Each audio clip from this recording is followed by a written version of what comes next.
Can one minigun be both one of your strongest and weakest guns at the same time? Why, yes it can. If it's the TF2's Huo Long Heater, I'm Big Joey! And today, that's exactly what weapon we're gonna be talking about. So hold on tight, grab some popcorn, grab some sandwiches, and enjoy the ride.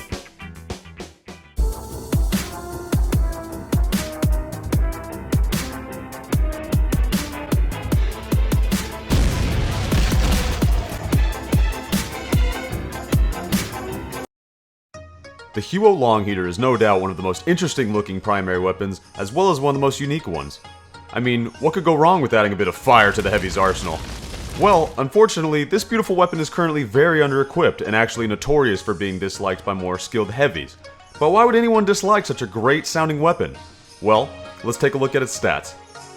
So the Huo Long Heater is unique in that it's the only heavy weapon to not only shoot bullets, but also spray out a ring of fire twice per second, so long as the Heavy has ammo left. Along with that exclusive trait, the Huo Long Heater also delivers 25% higher damage than it normally would to players caught on fire. Now its downsides are that the Huo Long Heater deals 10% less damage than a regular stock minigun would when it's only shooting non-burning players, and its other big downside is that it also loses 4 ammo per second while revved. So basically, this gun causes great damage against burning enemies and enemies close enough to catch in its fire. However, this gun does fall short damage-wise in most other cases. So let's talk about these actual damage numbers. By itself, the Huo Long Heater shoots at about 410 to 480 damage per second close range, 70 to 200 damage medium range, and 40 to 90 damage long range. With that being said, however, those are only the numbers before you count damage against burning players, so now let's add in that 25%. Now the damage per second would be about 513 to 600 damage per second close range, 88 to 263 damage medium range, and 50 to 113 damage long range. This means that up close, the Huo Long Heater's damage output would technically just underscore the Trash Beast sorry, I mean the Brass Beast, enormous close-range damage output by about 50 points. Or would it? See, technically we've counted both the damage of the Huo Long Heater and its 25% damage boost against burning players. But, if the enemy is at point blank, then wouldn't that mean they'd also be getting burned by your Ring of Fire? That right there begs the question, so how much damage does that Ring of Fire cause up close? Well, I tested this out in game, and it appears that when the enemy first gets hit by the Heavy's Ring of Fire, it causes 12 damage. Then after that, if the enemy remains within range, the second Ring of Fire and every Ring of Fire after will cause 15 damage, plus an additional 5 damage after burn every half second. So this actually means that in total at point blank range, the Huo Long Heater could technically cause up to 632 damage up close, barely underscoring the Brass Beast by 18 points.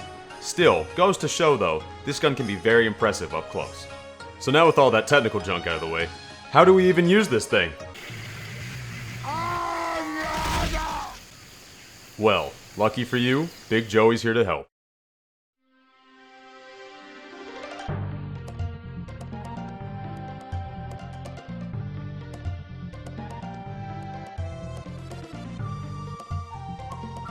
Alright, so for this strategy, you're gonna have to really involve a lot of careful stealth and planning.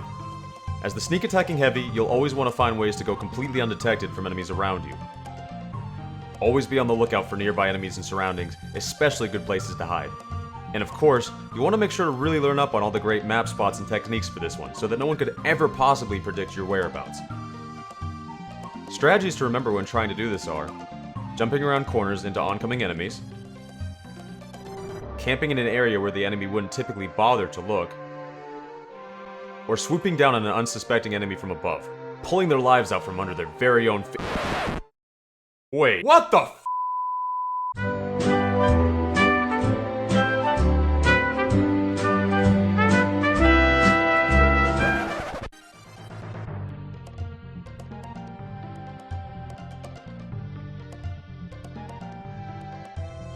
Now this strategy isn't something you can always do in every map, but there are quite a few maps that make this rather easy. This strategy involves finding a part of the map that's very small, with fewer narrow exits, and gaining in close to your enemies. Basically, by holding down these kinds of areas, you can force your enemy to get close and play under your rules. These typically can involve stairways, hallways, or checkpoints that the enemy is forced to approach. Some great examples of these kinds of spots are this point on Dust Bowl, this room on Gorge, this small hallway on Gold Rush, and this room at the beginning of Barn Blitz. And notice something in common with all these spots? That's right, they all have health and ammo nearby, making these spots even better to hold off against mid and long range attacks if you absolutely have to.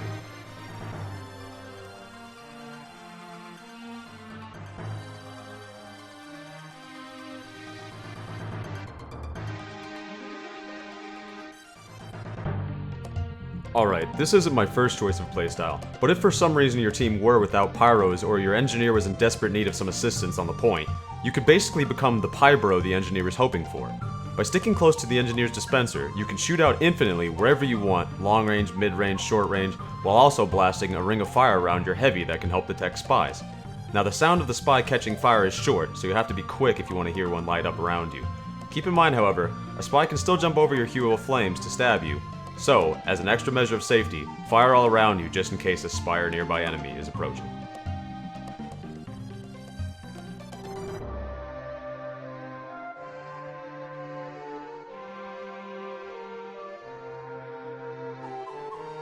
Lastly, if you're going to try for the mid-range and long-range type battles, try sticking close to a teammate Pyro.